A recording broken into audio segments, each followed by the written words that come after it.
Sou Marcelo Orsini e nesse trabalho, em conjunto com Otávio Pedersoli, estamos apresentando a obra O Consolador, do autor espiritual Emmanuel, pela psicografia de Francisco Cândido Xavier, sob a coordenação do Grupo de Fraternidade Espírita Irmã Sheila, de Belo Horizonte. Nós vamos prosseguir com a temporada Religião, que é a terceira temporada deste livro. Mais precisamente, nós estamos dentro do tema Velho Testamento e vamos agora abordar as questões relacionadas aos profetas. Então, Otávio, tudo bem? Tudo ótimo, Marcelo. Vamos começar da pergunta 275. Os 5 livros maiores da Bíblia encerram símbolos especiais para a educação religiosa do homem?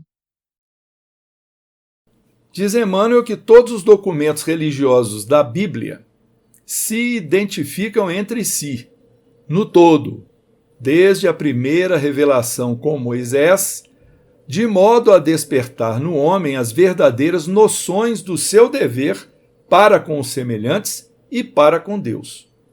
Então nós vemos aí o tripé da lei de amor: amar a Deus, amar ao próximo, amar a si mesmo. Aqui nós vamos praticar o amor a nós mesmos. Como?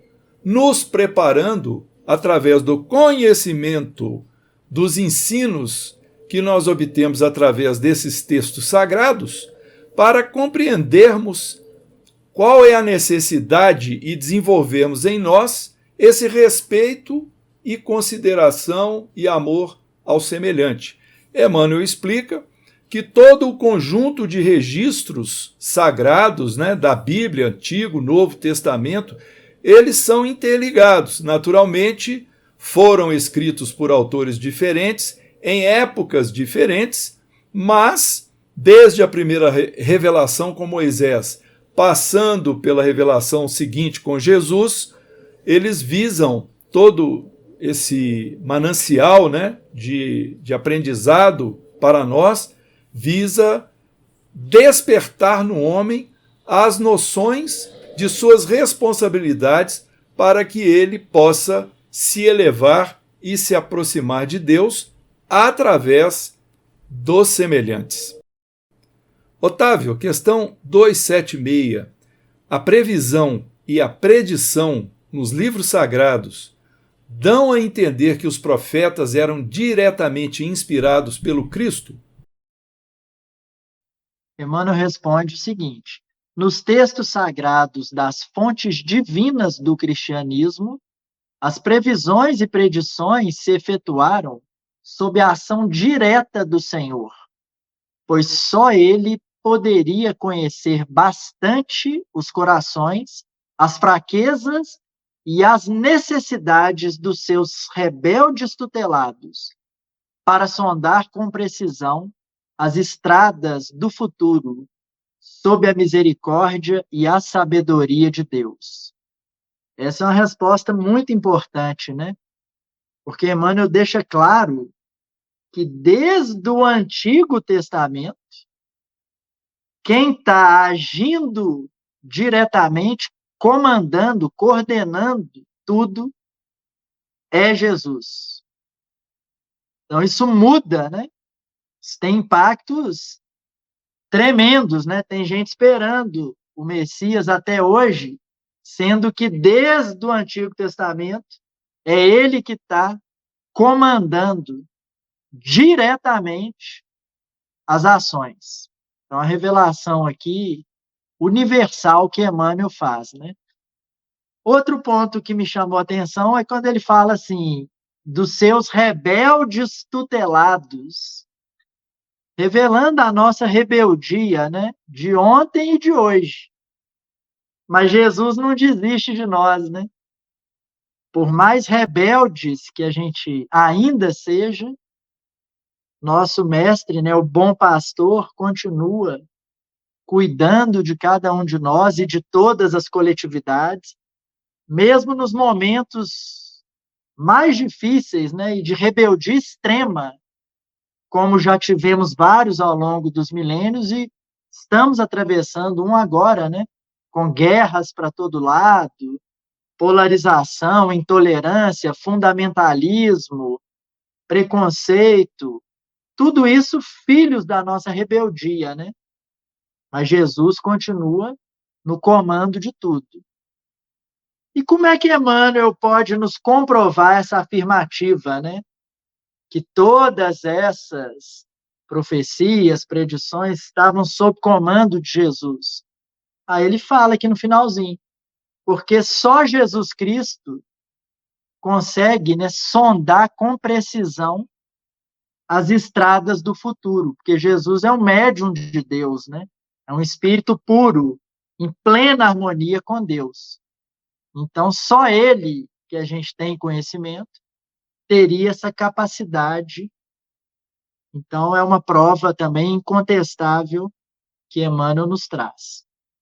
Na questão 277, Marcelo, foi perguntado o seguinte: os espíritos elevados, como os profetas antigos, devem ser considerados como anjos ou como espíritos eleitos?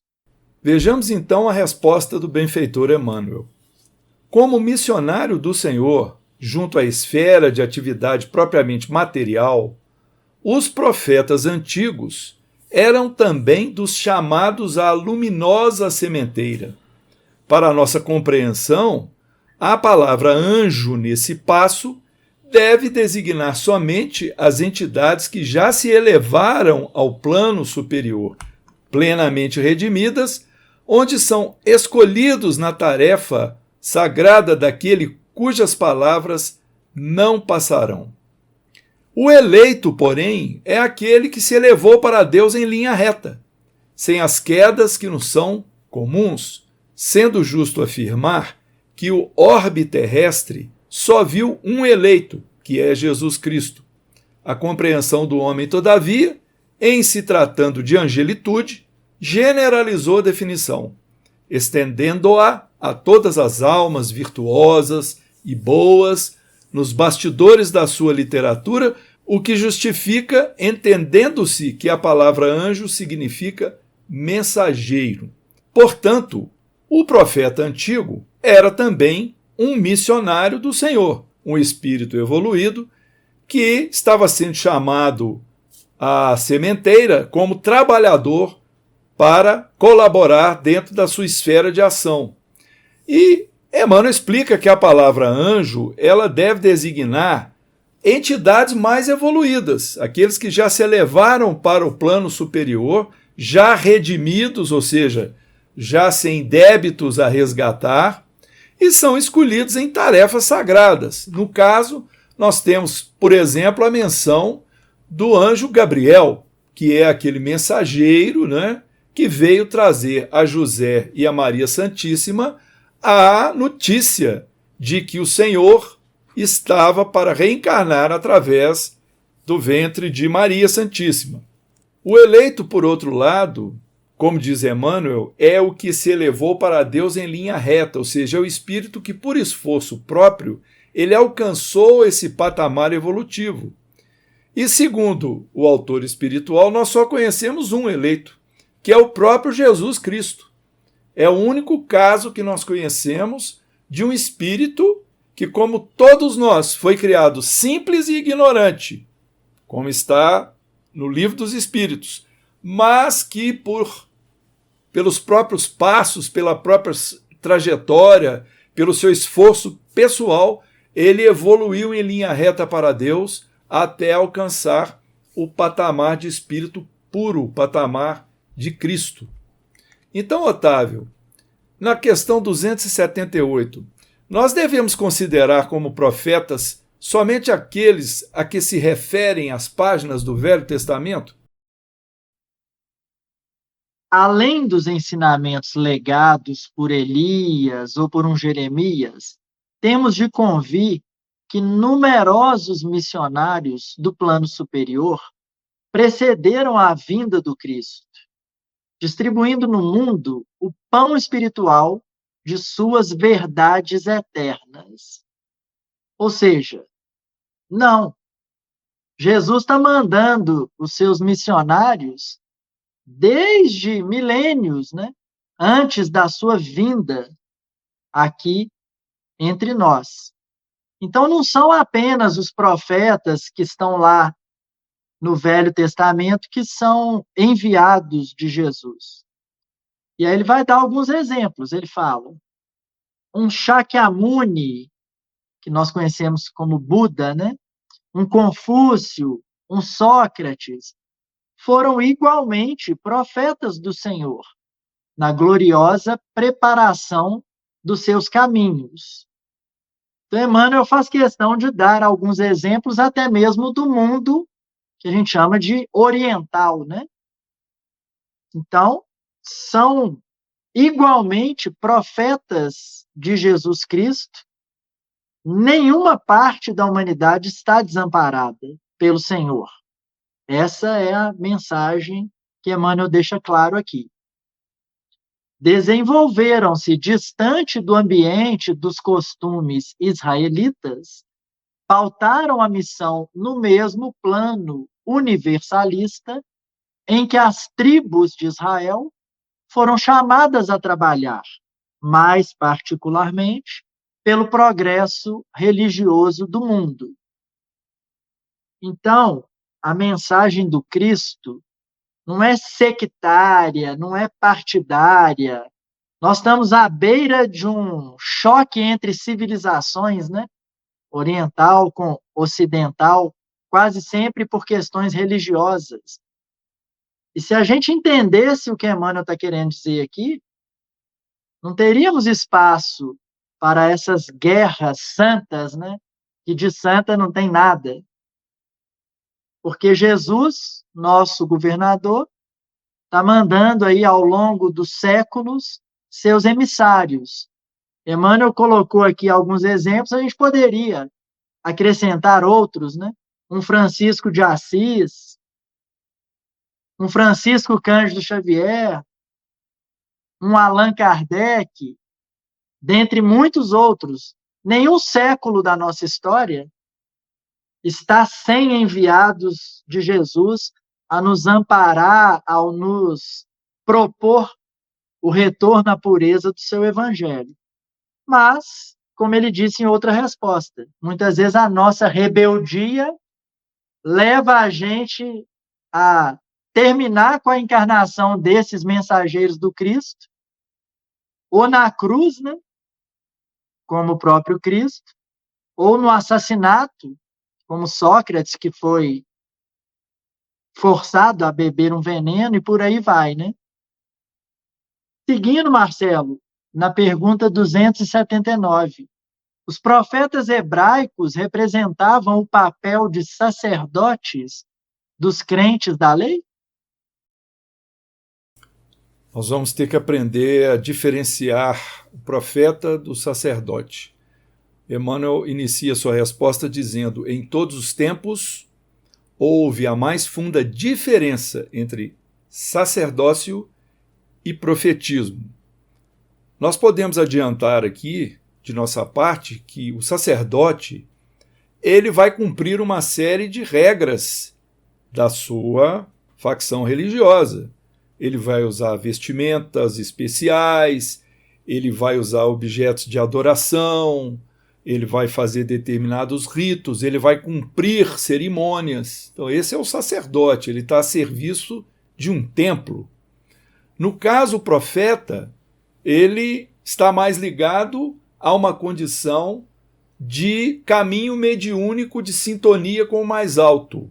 Então, é um espírito que já veio preparado para a Terra com uma missão a cumprir nesse intercâmbio, né, de poder servir aos ideais superiores, e por isso as suas posturas são diferentes nesse sentido.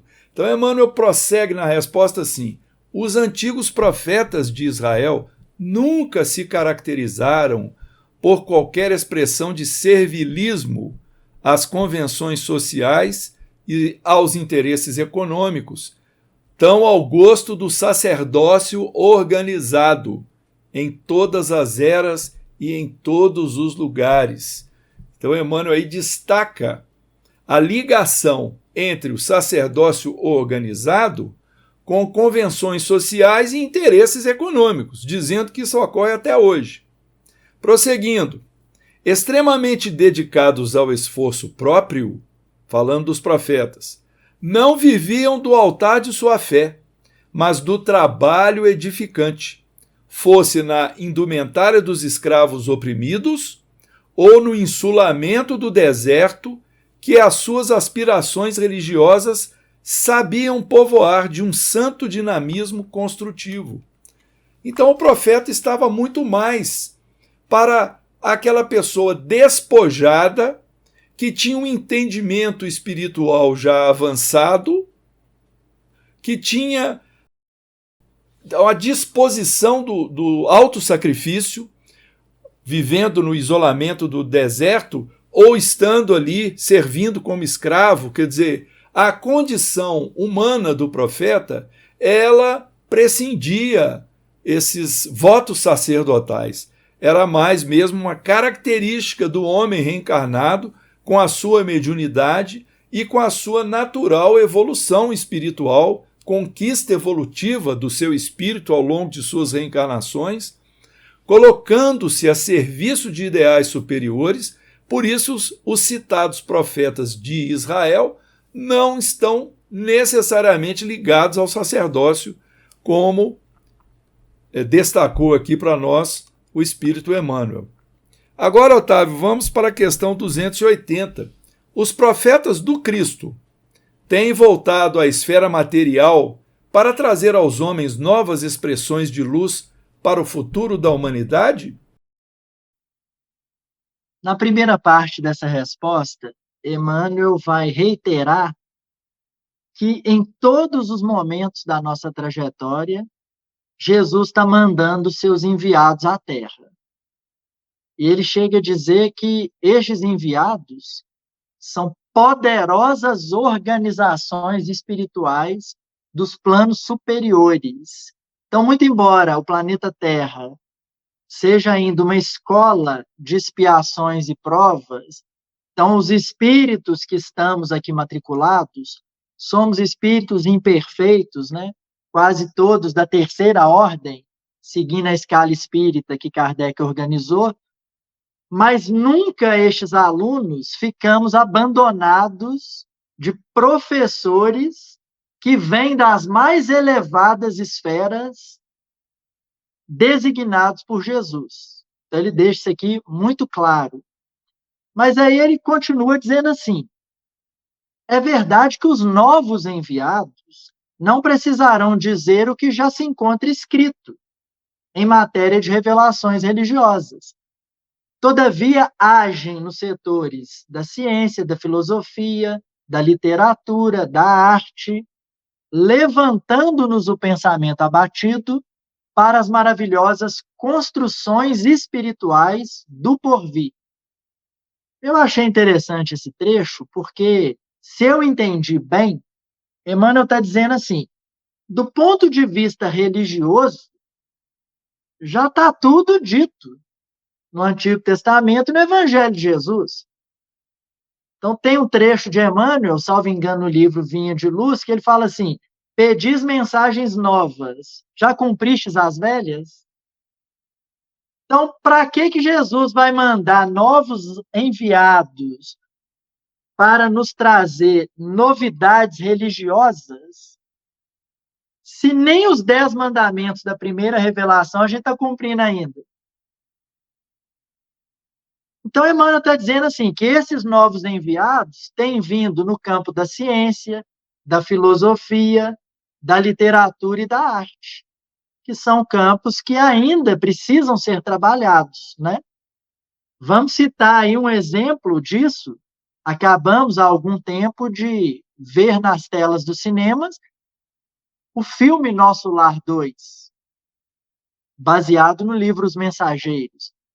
Então, olha aí a arte sendo usada, neste pequeno exemplo, né, para propagar a mensagem do amor, da paz, da evolução, trazendo as verdades espirituais. E isso se repete no campo da música, da literatura, dos laboratórios científicos. Temos ali cientistas que se dizem ateus, mas muitas vezes estão trabalhando a serviço do Cristo, né? Que vão trazer curas, vão trazer desenvolvimento científico, enfim. E aí ele termina, então, isso aqui eu achei muito interessante, que ele fala: se os missionários novos não encontram o deserto das figueiras bravas, né? Porque os profetas do Antigo Testamento estavam ali em condições muito desfavoráveis, né? Condições naturais, condições da evolução do povo. Mas os novos enfrentam outro tipo de deserto, né? Ele vai explicar aqui. O deserto das cidades tumultuosas, entre corações indiferentes e incompreensíveis, cercados pela ingratidão e pela zombaria dos contemporâneos, melhor dizendo, que muitas vezes lhes impõe o pelourinho e o sacrifício. Então, se os enviados de antigamente enfrentavam condições adversas, né? Na geografia, no clima, na evolução ali do povo, hoje os enviados de Jesus enfrentam outro tipo de deserto, né? Nunca a tecnologia esteve tão avançada e nunca os consultórios psiquiátricos estiveram tão cheios. Os desertos da indiferença, da falta de propósito, da descrença, da depressão. Quantos suicídios?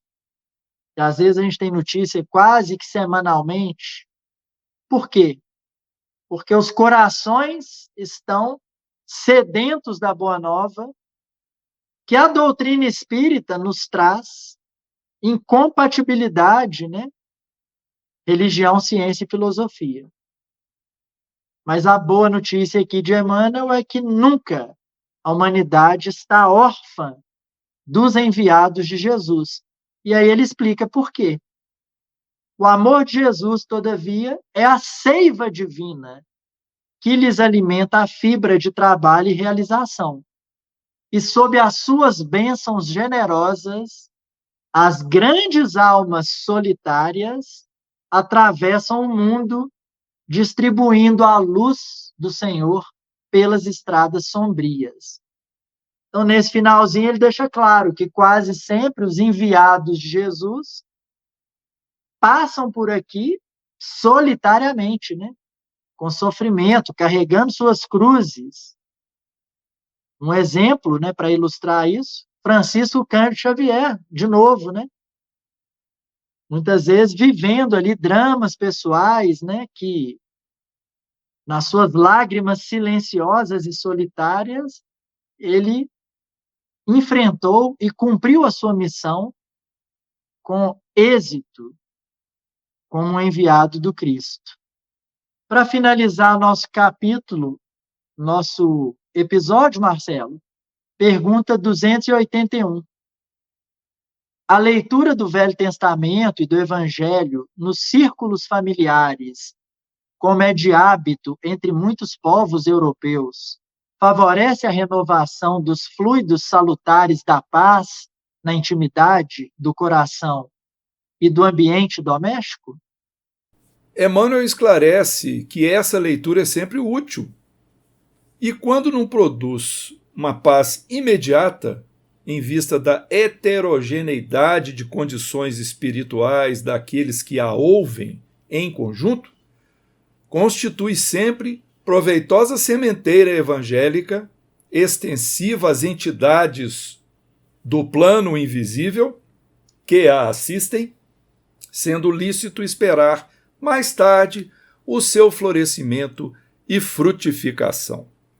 Bem, a pergunta, de uma certa forma, feita em nosso meio espírita, ela nos canaliza para a nossa prática do culto cristão no lar, que é o momento onde a gente reúne a família ou aqueles que coabitam conosco e que estão dispostos a um aprendizado comum, saudável, sem embates religiosos, a leitura de textos evangélicos para posterior análise, discussão, sempre de uma forma branda e positiva, a fim de que todos possam alinhar os pensamentos com os ideais mais nobres, mais evoluídos. Nós poderíamos dizer que a leitura do Velho Testamento ela é um pouco indigesta no sentido de que, para nós espíritas, nós estamos muito mais ligados aos preceitos crísticos que estão no Novo Testamento. Então, a leitura do Velho Testamento, ela serviria para nós em termos de cultura e talvez de alinhamento de algum pensamento com os ideais cristãos, tendo em vista que o citado Yahvé, Jeová do Antigo Testamento, é o próprio Jesus, que disse antes que Abraão fosse, eu sou. Jesus é espírito milenar, encarregado de governar o nosso orbe, do qual ele participou de sua construção, de sua criação, segundo o livro A Caminho da Luz, do próprio autor Emmanuel. Então, Emmanuel ressalta aqui na resposta, que é mais importante, é que a condição espiritual dos leitores, dos ouvintes ali, se nós formos fazer uma leitura em conjunto, né, a heterogeneidade do entendimento, ela pode atrapalhar um pouco o alinhamento das questões. Por isso, para nós consideramos ser mais importante e proveitoso nós fazermos esse esforço com as obras de Kardec que interpretam o Novo Testamento e que às vezes interpretam também o Antigo Testamento, como aqui nessa leitura das questões de O Consolador, nós tivemos várias explanações a respeito do período mosaico.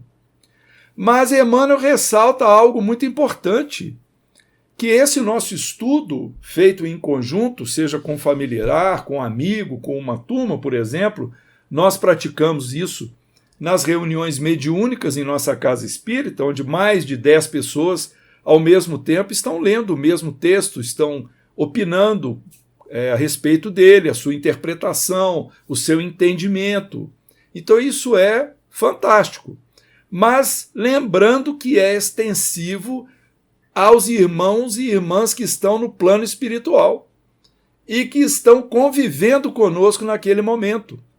Porque os nossos benfeitores espirituais, sejam aqueles que estão em nossos lares, nos ajudando, os espíritos familiares, no momento do culto, sejam as entidades que coordenam os programas, os processos nas casas espíritas, estão coordenando a presença de pessoas que já estão desencarnadas para acompanharem os mesmos estudos, porque muitas vezes esses irmãos e irmãs não tiveram oportunidade de fazê-lo quando estavam encarnados.